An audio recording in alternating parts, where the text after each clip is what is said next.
All I knew was survival, drugs, jail, and nights that didn't end in silence. They ended in gunshots and murders.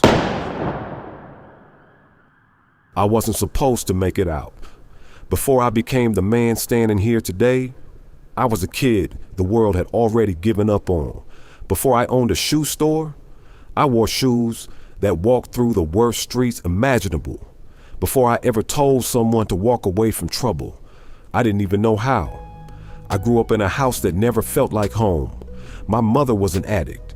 Some days she was there, most days she wasn't. And even when she was, it felt like she was gone. My father wasn't working a job, he was running the streets. People came in and out at all hours. I didn't have to ask questions to know what was going on. He was a drug dealer, and one day, he expected me to be one too. The only person who ever really looked out for me was my older brother, Junior. He had already been in and out of jail, but with me, it was different. He used to tell me I was smarter than this place, like maybe I still had a chance to be something else. But the streets don't let go easy, and eventually, they took him too. One day, trying to stay out the house, I ended up at a community center. There was a man there watching us play ball. He challenged me to a game. I thought it was just basketball, but it wasn't. He kept pushing me, not just on the court, but acting like he cared, asking me questions, checking in on me, talking to me like I mattered. I didn't realize it then, but he was trying to save me, or so I thought. Then everything fell apart. My brother got locked up for good, and my father saw his moment. He handed me a backpack and told me to prove myself. I wanted his approval. I wanted to feel like I mattered to him, so I took it. But the person waiting for me wasn't a friend. It was the police. Lights, sirens, hands on me, and standing there, watching it all happen, was the man from the community center. That's when I realized he wasn't just a mentor, he was a cop. I was 13 years old when I lost my freedom, 5 years in juvenile detention. When I got out, the world had already moved on without me. No education, no opportunities, just rejection everywhere I went. And eventually, I went back to what I knew.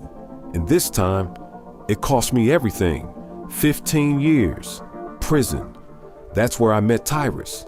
He was different, calm, focused, like he already understood something I didn't. One day he told me, "Your mind is more powerful than these walls." I didn't believe him, not at first, but then life hit me again. My mother died, my father was killed, my brother gone for life. And for the first time in my life, I had nobody left to blame but myself. That's when something in me changed. I started learning, reading, studying. I got my GED, and I found out I had a gift, art. I started airbrushing shoes, first for inmates, then guards, then bigger things. They started calling me Shoe Man, but to me, it was purpose. Years passed, I earned my way home, and when I walked out, I made a decision. I wasn't going back. I went to trade school, learned business, worked long days managing a shoe store, and longer nights building something of my own. And eventually, I opened my own store. So that's my story, kiddo. What you think? He looked at me and said, "Question, you still talk to that guy from prison?" I smiled, all the time. He said, "What do y'all talk about?" I laughed a little.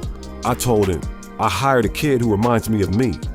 He smiled and said, "Thanks, Titus." I looked at him and said, "No sweat, kiddo." Then I tossed him a pair of shoes. "Come on, Titus, we got work to do. And you still owe me that one-on-one? Since you lost last time, we gotta get you right for tryouts." He laughed. "Say less, it's on now. Because I know what it feels like to be lost. I know what it feels like to make the wrong choice. And I know what it feels like to think it's too late, but it's not. Because sometimes, the person who changes your life is the person who understands your pain.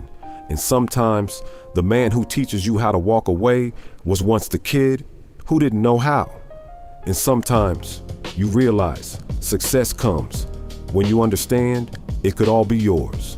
Woman or man, when you own yourself, the world is in your hands.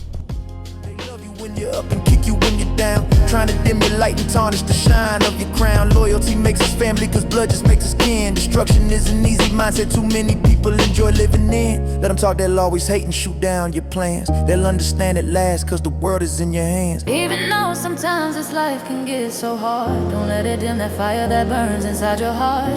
There ain't nothing wrong with being a one more. Take back your crown, build your kingdom, because the world is yours.